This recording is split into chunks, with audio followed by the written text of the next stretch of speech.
Hey, Gluttoniers, I'm Gretchen. And I'm Becca. And we are closing out our series with consumption, part 3, topicals and tinctures. Yay! Yay! We made it! So we're off on another quest. Yay! We are questing. But before we get into the actual quest portion of this episode, let's set the scene for what we're already enjoying so far. Well, could you actually kick us off, Gretchen, with what you're smoking or what you've already consumed? So that olive oil I infused a few weeks ago, and like when we did the recording for the edibles, I took a little bit. So this morning I was like, oh, maybe I can use that as a tincture. I'll take a little bit out of the bottle and put it in my mouth. And I was like, oh man, I don't feel like making a spoon or something dirty. So I'll just take a swig out of the bottle. Now, if you can't gauge by how much I'm laughing, by how badly that went, then I will tell you, because I ended up with a mouthful of oil. Oh, I mean, I probably wasn't more than like a quarter of a cup or a half a cup, but it was still way more than I wanted in my mouth. And I was like, I had it in my mouth and I just went, should I swallow it? What should I do? How should I handle this? This is too much oil. Should I spit it out and save it? That sounds kind of gross. Maybe not doing that. So eventually I just spit most of it into the garbage can and then just like let the rest of it sit in my mouth. Cause I was like, it's like oil tincture, like you can make an oil tincture technically. So I was just like, well, let's see, because I don't know if that'll absorb how that absorbs through the mouth. Like alcohol is definitely more efficient, but I definitely felt something after holding it in my mouth for about a little over a minute. So even after I spit most of it out, it's just like, whoop, and I was like, nope, this was a very bad idea. Very, very bad idea. Great. Awesome job, Gretchen. Great. So since we're talking about topicals today, I've been experimenting with some of my homemade remedies. Since the oil wasn't really supposed to be a tincture, so to speak, it was supposed to be put into food infusion. Food infusion? Food infusion.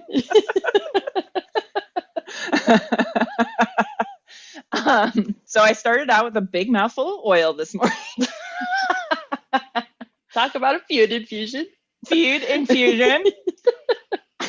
And then I dug up some tincture I've made a while ago that I really don't even know how long ago I made it, but it tasted really gross. So I don't know if I really want to keep it, but I'm also having a hard time throwing it away. Just now, I took a nice hit of some pineapple gelato, which is a hybrid. I'm just doing some flour. I don't have any experimental tinctures or topicals to try, but I am smoking Purple Goat, and it's 25% THC and then almost 2% CBD, which I was glad to see, and then some myrcene, caryophyllene, and limonene. So it's nice. I like it. I know I'm on a journey to discover if I like myrcene or not, and right now it's feeling fine. So I don't know. I feel like a lot of what I'm going to end up saying today is the science is still really new on this. So I'm going to preface what I'm about to say with that and then completely forget what I was going to say. Oh, that there's just not enough research on the terpene stuff yet. They've only really started thinking or studying the terpene information in the last few years. So, that's still really new. And so I think as more information comes out about that, you'll be able to hone those things a little bit more too. But I'm glad it's working for you today. Did you have some mango to go with that or something? Isn't that the one that gets a mango? Or is that maybe? I didn't have any, but I don't know what's going on. Maybe I'm more hydrated. I don't know. Hydration. Who knows? It's very hydration. Important. Yes. We're not just drinking water though, right? I've got a cocktail of rye with San Pellegrino, and Gretchen, I see you drinking something that looks really fun. I am drinking Carboniste, and this is I like how they write modern sparkling wine. Now, I was turned on to this by one of my managers, Jess, at work. She is a club member for this winery, and it's a red sparkling wine, which is really one of my favorite things of all time is red sparkling wine. It's pretty. And it's delicious. I mean, this stuff, I love it. I love it so much. But it's a delightful red sparkling wine. Perfect. So we are perfectly primed to get going then. I think so. The long journey. Yeah. Get into the long journey here. What we've already covered in our consumption series. We started with inhalation, since that is the most popular form of cannabis consumption. Then we covered eating, drinking, and pills in our second portion, and the production of those items, because the information from that episode will apply to some of what we're talking about today. So if you haven't listened to that episode, I'd recommend, taking a quick break and hopping over to that one and then coming back and finishing up with this one, because you will need some of the information to understand what we're talking about today, at least in part. We're also going to talk a little bit more about and now we have to remember how to say this properly, because we've been calling it the wrong thing this whole time. Now it's going to be really hard for me to pronounce because I have to think about it. Right. Your endocannabinoid. Nope, I still threw an extra syllable in there. Endocannabinoid. Do it again. I can't do it. All right, one more try. And if I can't say it, we're just going to call it ECS, and that will be how I just refer to it from here on out. Endocannabinoid system. What's the C stand for? Is that part of endocannabinoid? Endocannabinoid system. Okay, yeah, so it is part of it. So it really would be ES, not ECS, because it's not a hyphenated word. It's only one word. I think it is most commonly referred to as the ECS. It's wrong. It's just wrong. Okay.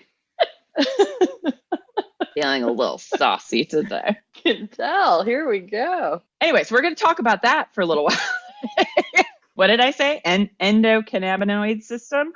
I did it. You just did it. You didn't. It's because you didn't think about it. And also bringing that back to how that ECS responds to topicals and tincture. So we're going to talk a little bit about the endocannabinoid system to start with, so that we all have a little bit better understanding. I've been feeling kind of lost as far as really understanding what it was, where the receptors are located, what's really happening. So we're going to fill you in on some of that.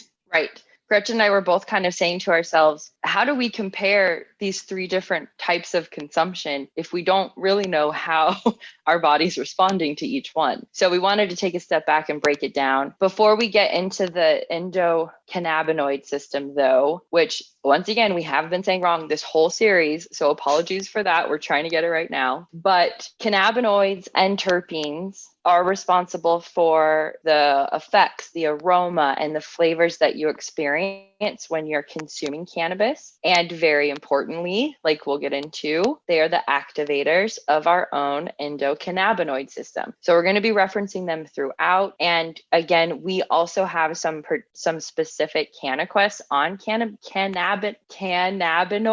and terpenes. So if you want some more information and you want to hear us mispronounce it a little bit more, go check those out.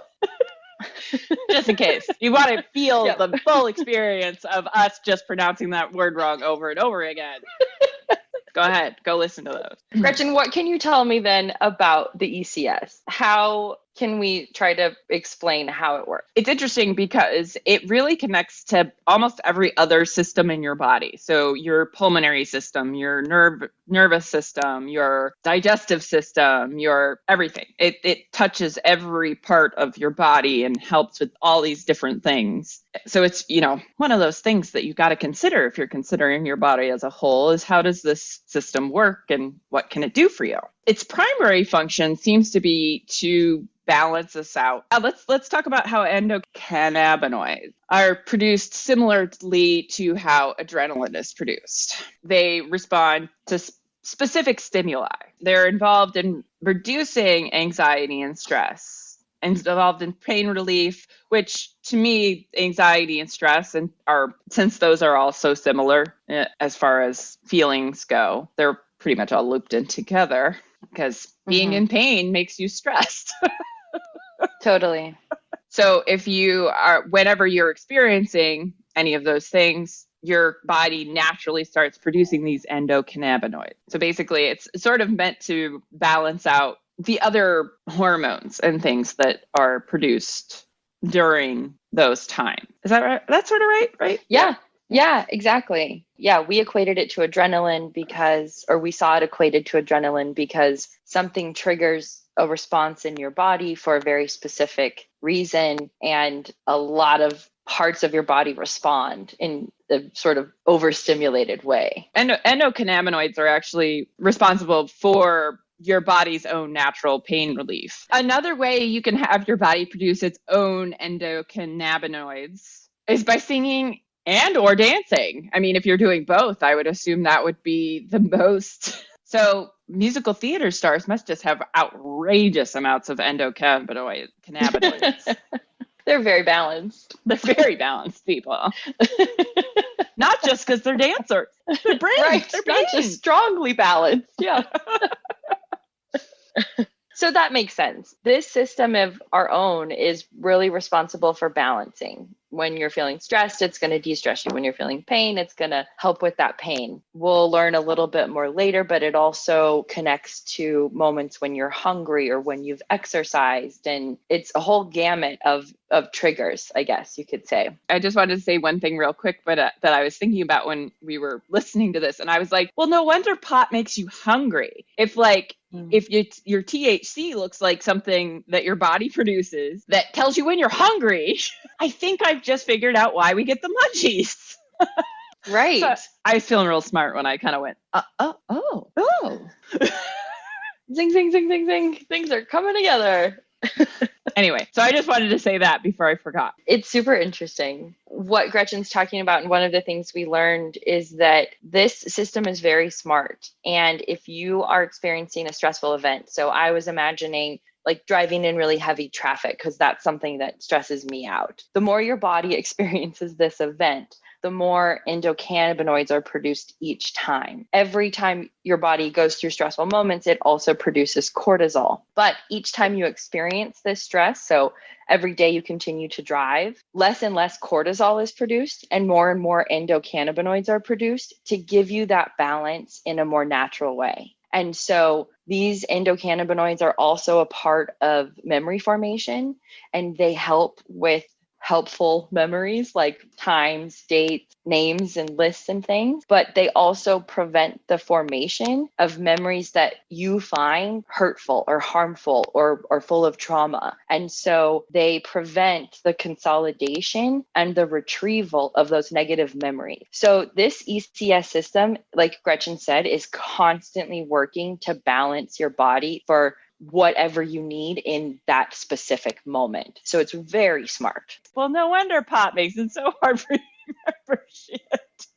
Partially because I'm guessing when you're high, those endocannabinoids the cannabinoids you're introducing from outside are really interfering with those endocannabinoids. That's why, especially when you're high, it's so much harder to remember things. I could be totally fucking wrong on that. So.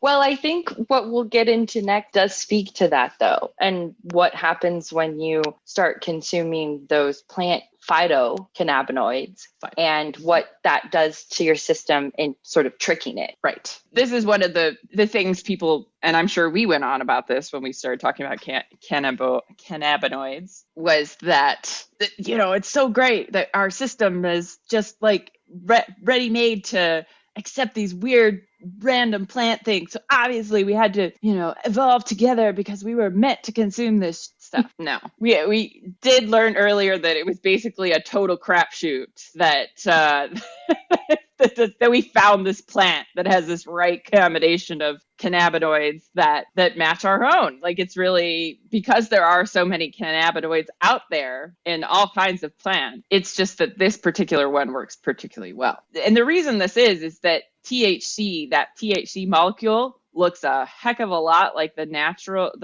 our own body's molecule. And I forget what the molecule is called.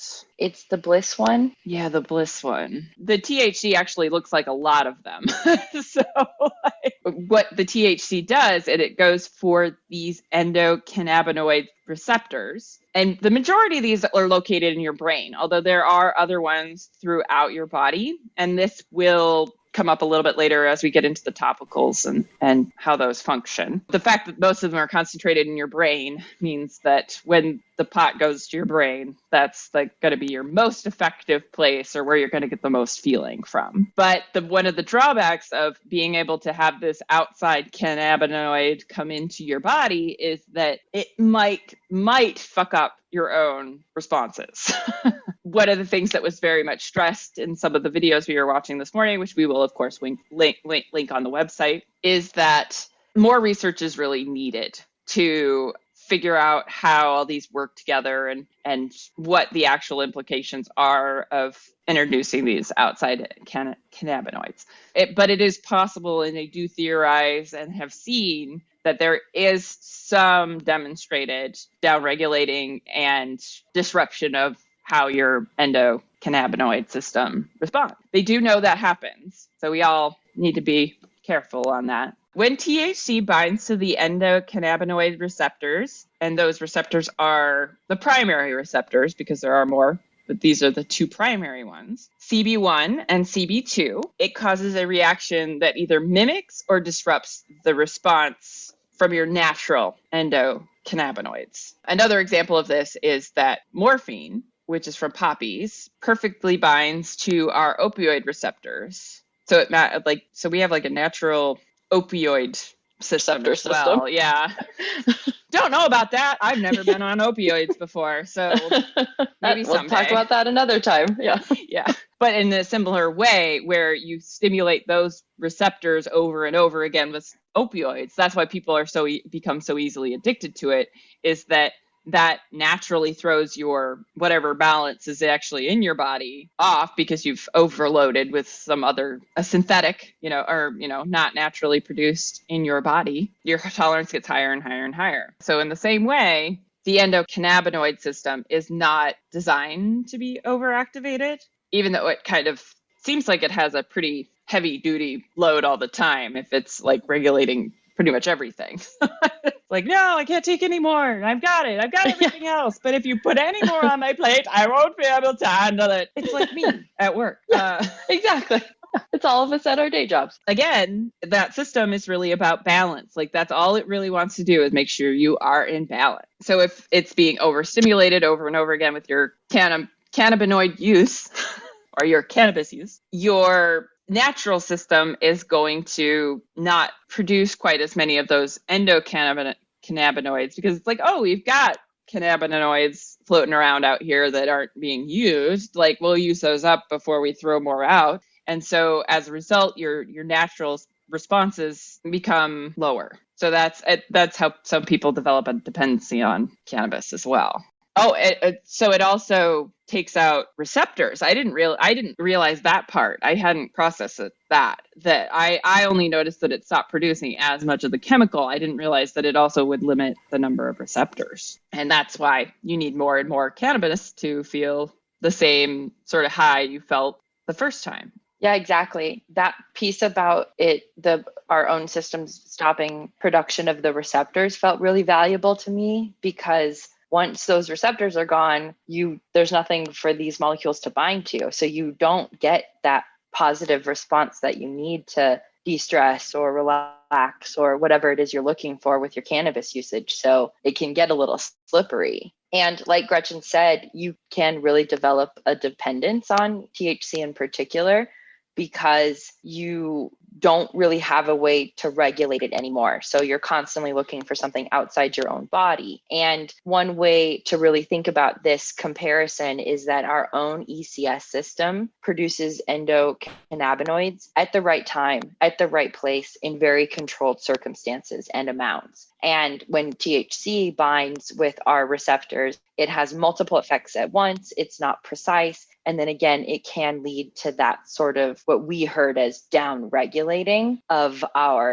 ECS. we have to find a balance because our bodies can do such a good job of creating balance on its own, that I need to just keep doing a better job of listening to my body and really determining when I'm needing something and what I'm not getting on my own. Super interesting. Yeah, I found this to be extremely valuable and really gave me a much better appreciation for the fact that it probably is good. I forget, I was looking at, sorry, I just looked over and Kenzie is completely laid out flat over on one of the cushions. And so she like never sleeps like that, where she's just like, she looks like a person laying on their side. So it's just a little unexpected. But that there really is a valid point to every once in a while either completely reducing or completely stopping using cannabis. There was some term that I kept coming across yesterday when I was doing research that they were using, like a cannabis break. I forget what it was. It was a very specific thing they were using on a lot of different Leafly articles, I feel like, in particular. But I was like, that's a really good, especially because I hadn't really thought about if it was going to affect the receptors. Like if you're losing receptors, you're losing places for all those THC molecules to attach. I do think if you stop for a while, and it will regenerate. That does seem to be part of the deal, is that, at least that's my assumption from the fact that anytime I take a break from pot, it works much better the next time I smoke it. But I'm not usually taking a break unless I'm sick. That just was like, oh, okay, like this is some science behind backing off or, trying to reduce or eliminate using cannabis for just even a little while. That makes sense. That definitely makes sense. And it also kind of makes me think a little bit about what you were saying earlier in terms of like the munchies and that kind of hunger stimulus that can happen. And it makes me think whether or not you end up with like the munchies or you lose the kind of ability to regulate your hunger levels. Both of those things could happen the more and more you consume. Oh, for sure. Yeah, this felt very useful. And now you know as much about the ECS as we do. Should we move on to topicals and tinctures then?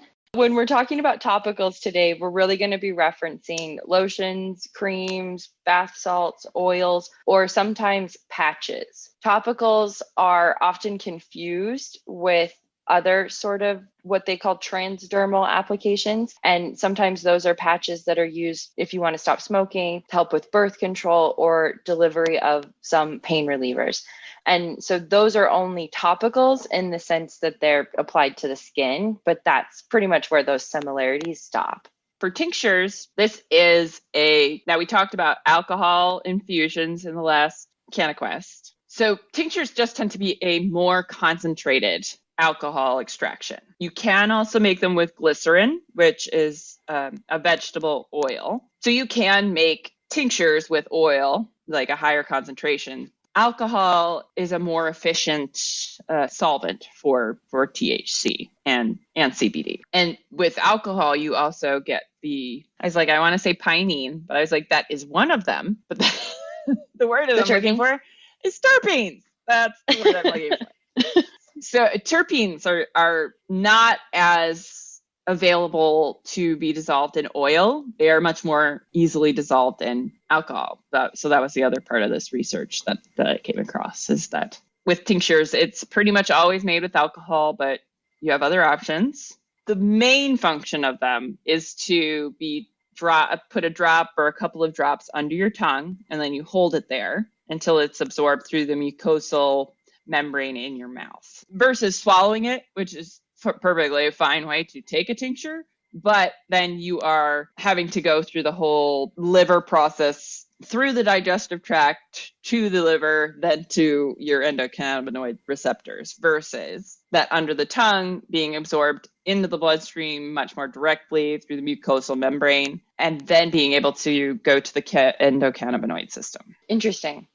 Is that sublingual? That's yes. Okay. Yeah. Okay. Yeah. So yes. So the other, thank you for bringing that up, because I meant to say that and I did not. So sublingual, or under your tongue. You don't find too many medications that are sublingual. This one is. That means, yes, lifting up your tongue, placing a couple drops under your tongue, and letting it sit on that skin under your tongue, because it's very porous.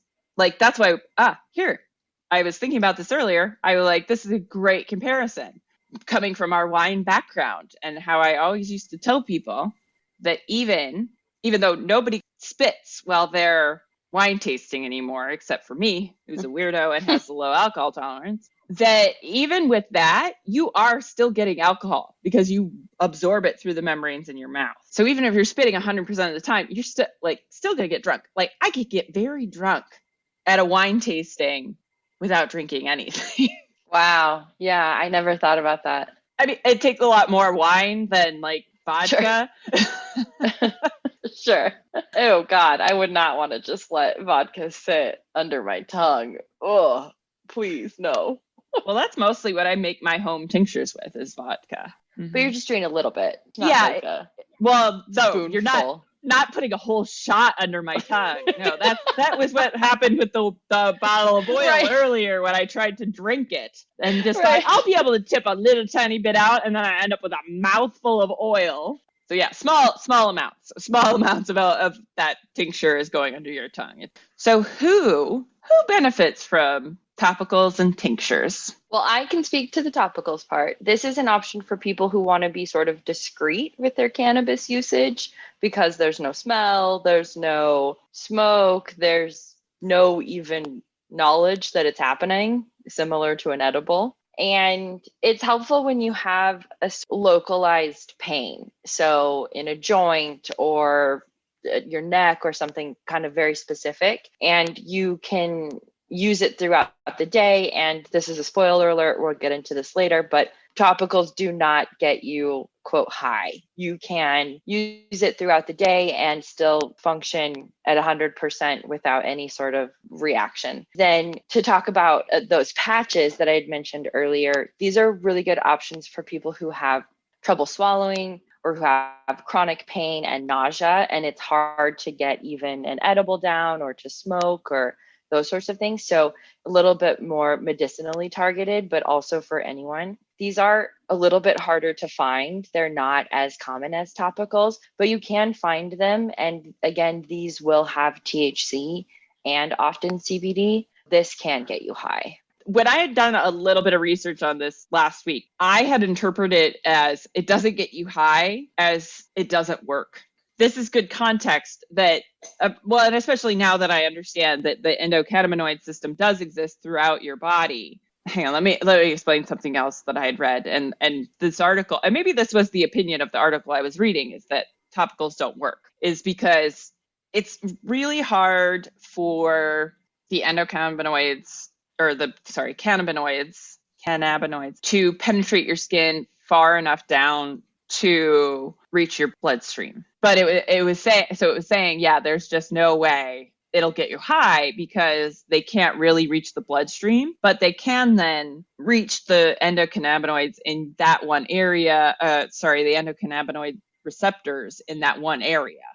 It's just not going all the way back to your brain is the difference. So no, topicals will not really get you high. So that experience that I thought I had at one point of put a homemade topical that I thought got me high. It may have got my skin high, but my brain was high. Definitely. But tinctures, I mean, it's kind of the same. I was going to say, as far as like who benefits from using that. Now, I was going to say who might not be able to benefit from it is anybody that is an alcoholic. Sure. If you're trying to use this sort of thing, probably not a good idea because it does have alcohol in it. I think that covers it. Not too many people that wouldn't benefit from using a tincture. We talked a little bit about who would benefit from it, and this is exactly along those lines, but slightly different. What are some sort of holistic pros of topicals and tinctures versus smoking or edibles or drinking? No smoking side effects. So no coughing, no irritation of the lung tissues,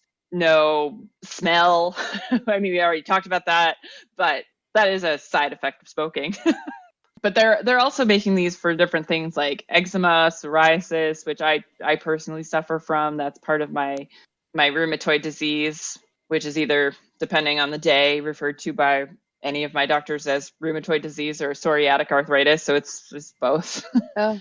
So I do have some skin involvement, and I get spots from different stressors. When I was with that person, that very bad person that we don't talk about, I had a spot on my side related to that whole thing, and it didn't go away until that person was completely gone from my life. And then after Wow. Trump was elected, I got Came back? a new spot, Mm. moved location. So that one used to be like right on my side, just above my hip. And then this, my Trump spot was like on my thigh. I'm pretty lucky. I don't get like huge skin involvement. I have had like spots on my face, but they're usually not too noticeable. Psoriasis can be a real bitch of a thing to have. Like some people get it really bad, like get really big scaly patches. If there's something like that can be like a moisturizer that has a little bit of, I think CBD tends to be the most effective for that. I just had another idea, and I'm sorry, I'm high. Apparently pineapple gelato makes me just have realizations. So that's probably why my research has been so funny the last couple of days, because it's just like, but that's connected to that. But so whereas like using a topical, since you're not getting that cannabinoid distribution all over your body, it's actually probably better for your system, your endocannabinoid system, because you're not putting as high of a dose into your body, or as generalized a dose. Sorry, and it's not binding to the receptors, the CB1s and the CB2s. So that's why topicals are especially good for skin conditions. Do you think you'll seek out some different topicals now, knowing this could help with that targeted like psoriasis or pain? I'm torn. I'm torn on it, because I think so. The shorter answer is maybe, because I'm not sure that I've ever really been able to feel the effects from CBD. But then I also go, but that's kind of the point of CBD, like it doesn't get you high. So it's like, right. Do I know if it's actually working or not is the real question. And Mm-hmm. I'm not sure I know the answer to that. So TBD, to be determined. Yes. Just one quick note that you can typically feel a response within a few minutes, and it can remain for a couple of hours because those cannabinoids do linger in the skin. So like Gretchen said, they're really good for skin conditions. It is, to switch to a little bit of the con side of this, like you said, it can be a little hard to determine every time how you're going to respond, if you're going to feel something, is this effective, depending on your level of pain, also can be kind of confusing. I feel like maybe even more than tracking an edible reaction or a liquid reaction. It feels like that feels a little murky. One other thing with topicals in particular, and this could be a con or a pro, but like we said, it's not going to get you high. And so that's a negative if you're looking for something like that. Not exactly going to cover everything, but if you're just looking for pain relief or help with dry skin up to psoriasis, any level in between there, this could be an option for you. Mm-hmm.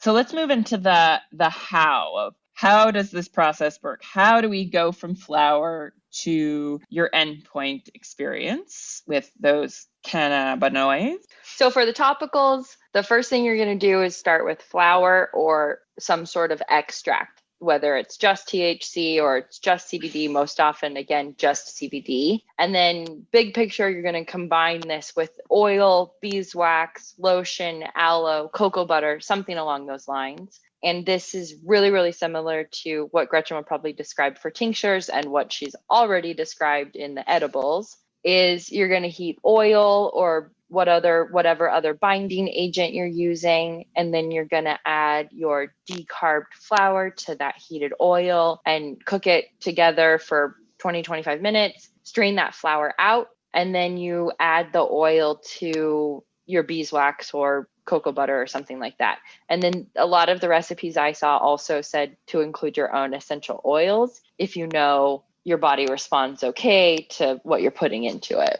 Well, just, make yourself smell good. Why not? Yeah, exactly. So is that pretty similar for tinctures, or how does that work? Tinctures are exactly the same.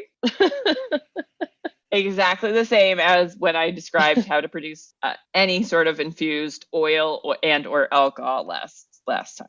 The same thing. Start with flour, decarboxylate your flour, put flower into your other substance, let combine, either just like by sitting in a cupboard for a couple of weeks with alcohol. I saw lots and lots of different videos on how to like make the actual tinctures today. I started watching this one video of this woman doing this, in my opinion, insanely complicated process. She was also claiming like, oh, super intense. It's called like green dragon tincture. So like there's like oodles of videos on YouTube about green dragon tinctures. Interesting. This was a 10-minute YouTube video. I was like, I'm sorry, no. I stopped watching halfway through.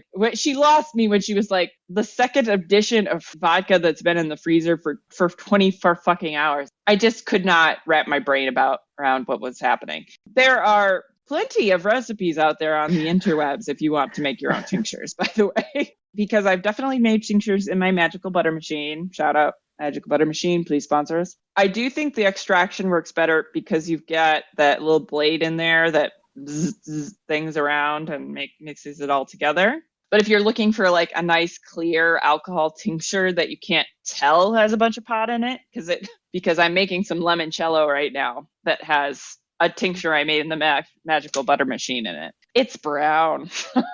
Yeah, it's so dark. I'm not sure I'm down for making my tinctures in the Magical Butter Machine. I think that you just end up with too much plant material being forced into the alcohol. So I probably would go back to the way I used to do it, which was decarboxylating. Well, actually, didn't really know about decarboxylating until like 2 years ago. So I've always just been making it by infusing the flower into the alcohol like a big dum-dum and then wondering why it didn't work. So I think I'd probably go back to that if I was really wanting to make my own tinctures, is just let it sit in the fucking cupboard for a few weeks, you know. I think because that would be the most useful way to if you're wanting to extract your terpenes. Like you want to be gentle. Terpenes are very volatile. Like they're just gonna like you treat them too harshly and they're gonna go away like fast. They'll go away fast. They will go away fast. If you're mean to those terpenes, they're gone. They're gone. They're going to run away from you. And they will not be able to incorporate them in your remedies.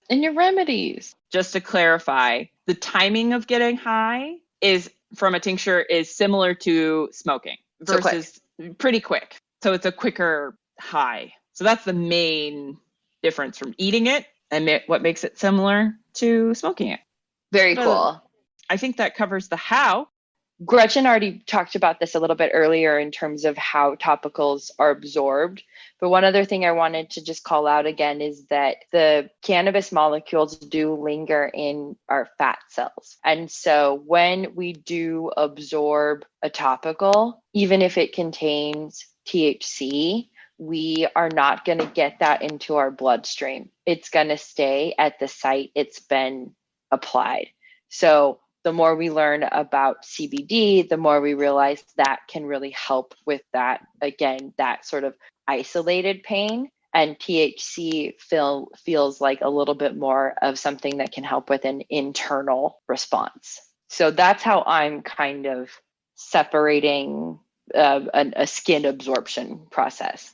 A topical that's CBD is going to be really effective outwardly. A patch that's THC could be effective, but that's because that THC is going to get absorbed into the bloodstream. So let's talk about this for a second, because I feel like this is kind of important as to differentiate from like a homemade topical like mine versus something you could find in store, and those transdermal patches, because the transdermal patches and things like that are that you get from the store that are topical like pain relief and stuff, the reason those work so well is they actually have an agent in them. And I don't know if it's the same agent every time, but it's something that actually helps it carry through the skin layer and through that fatty layer under the skin. So that's partly why those tend to work better, is they have that extra ingredient. Whereas my homemade topical cocoa butter coconut oil mix, that's just going to be a like surface level absorption. It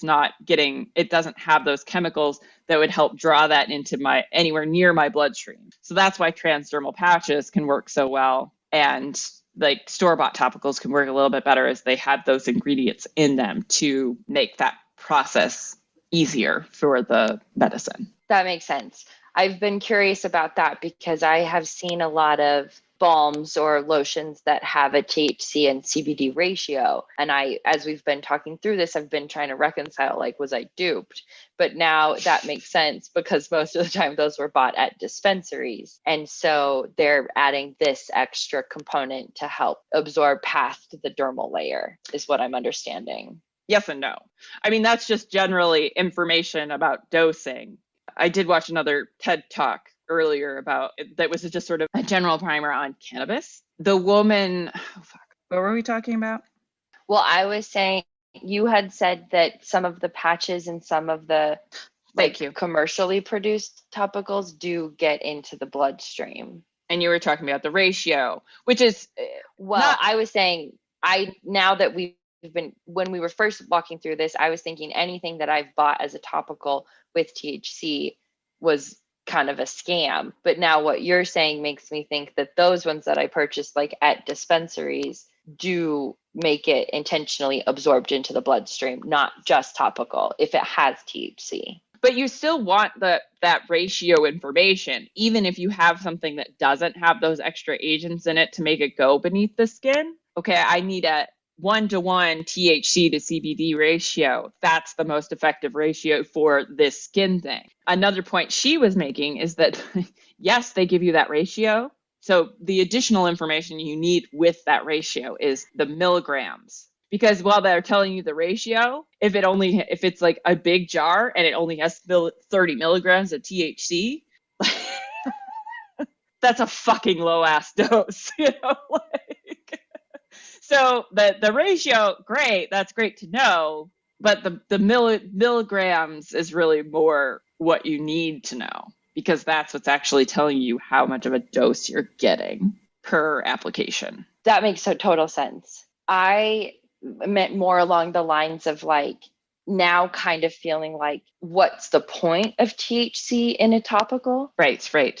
And my previous understanding, like as we were talking through and I was doing research for topicals, was the THC in the topical is never going to give you an endocannabinoid reaction. But yeah. When you were saying that it does, though, because patches, right. And so that's what I was trying to say was just okay. that addition of THC now makes sense. Now I feel like I wasn't just paying for bullshit. Like, now I get, that's what I was trying to say. And then I explained something to you that you were not asking. So awesome. But your point is valid that anytime you're consuming cannabis, you really need to be paying attention to the dosage, not just the ratios, the dosage. Yes. Yeah. I mean, that definitely tells you, like, am I going to get more fucked up or less fucked up? But because if you're right. And generally, let's just say that I don't know if this is regulated, but for the most part, when you see those ratios labeled on something, the THC is generally on the left side and the CBD is usually on the right. That's how I've usually seen it, but I have no idea if that's like a regulated thing or just like an industry accepted thing where that's how it is done. But I don't know. I'll have to look. I'll have to do some research. More to come, as always. Like we've said, every time we do one of these, we just realize we don't know anything. We learn a little more and we're like, Jesus Christ, there's just so much to learn. You know nothing, Jon Snow. I know, exactly. You can even die and come back and you still won't know enough.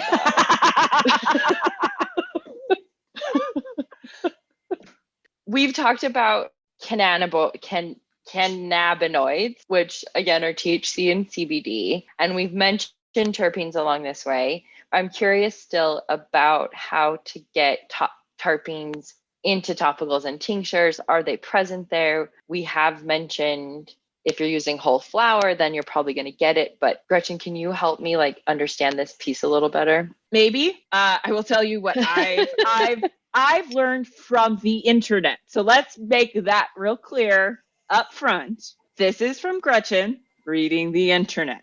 Anybody that has resources, by the way, though, they want to send us, please, highgluttony@highgluttony.com. Please send them to us. We will read them. It does seem to be dependent on a couple of different factors on how your extract of THC or your cannabis extract is produced. Your solvent and your heat. So as I mentioned, terpenes are pretty volatile. They will, and I wonder if volatiles, if that's the right use in this.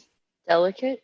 Yeah, they're delicate. They are delicate. So the lower the temperature, the more you're going to be able to preserve those terpenes. The less you excite your terpenes, the more of them that are going to hang around in your flower, hopefully be carried into your end product. It just is dependent on how much heat, what solvent you use, if there are going to be terpenes available. Oh my God. Sorry, I looked outside and Pod's playing dead. Oh, Pod. My gosh. Fully upside down, basically. I had a heart attack for a little half a second there. I was like, nope, he's probably just sleeping. Oh my gosh. Can't really tell if he's breathing. Do you want to go check on him?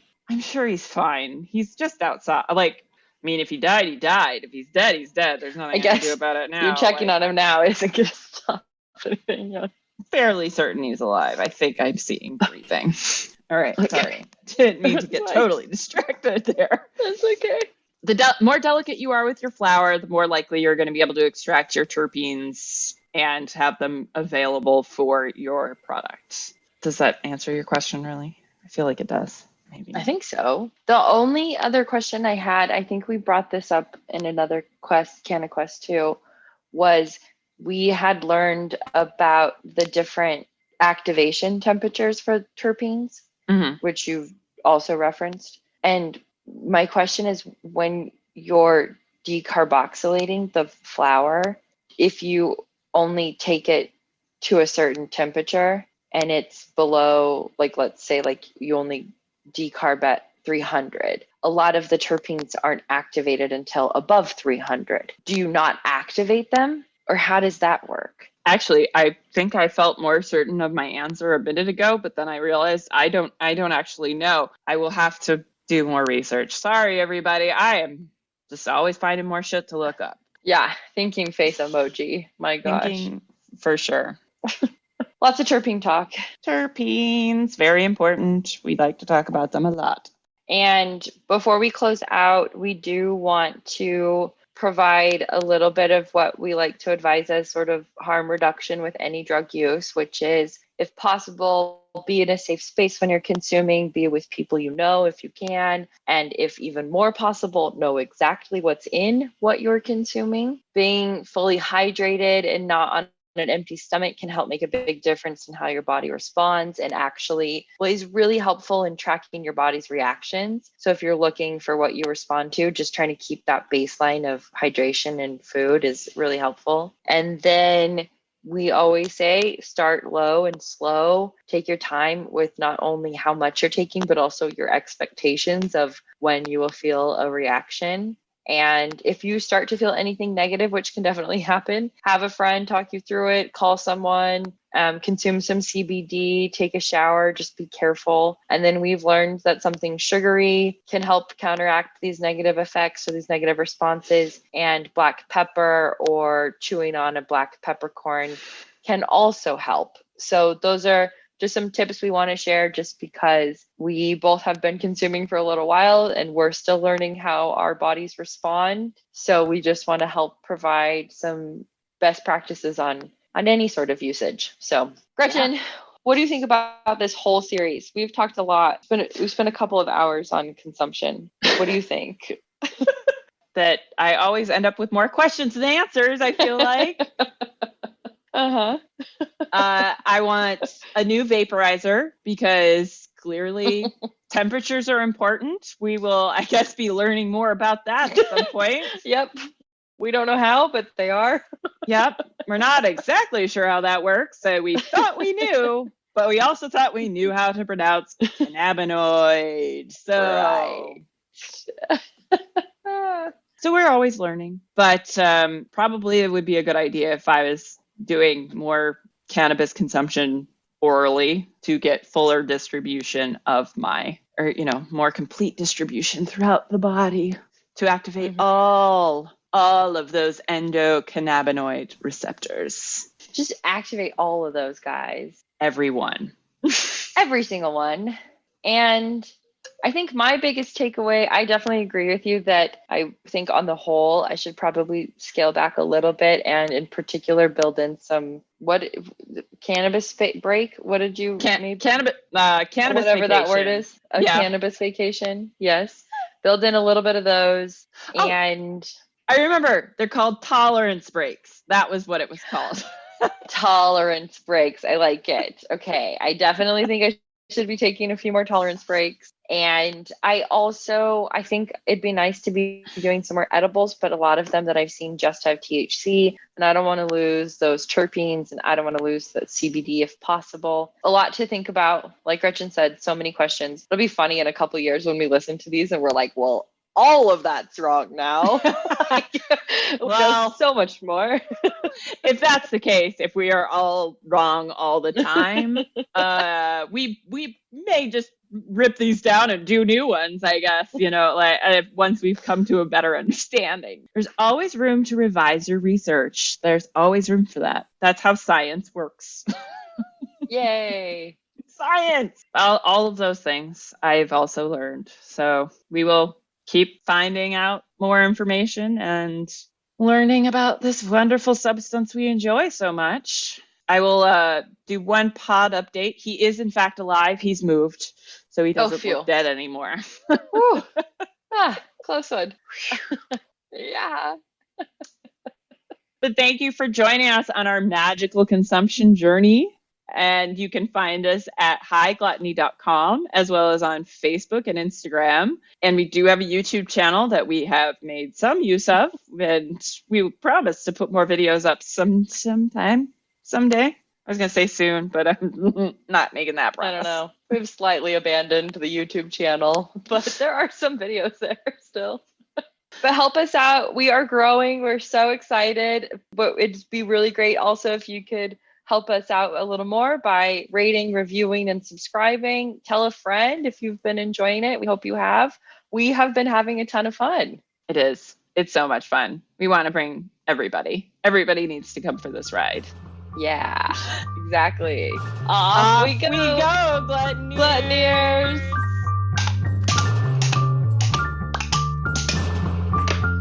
The coconut shells are so perfect. You're welcome.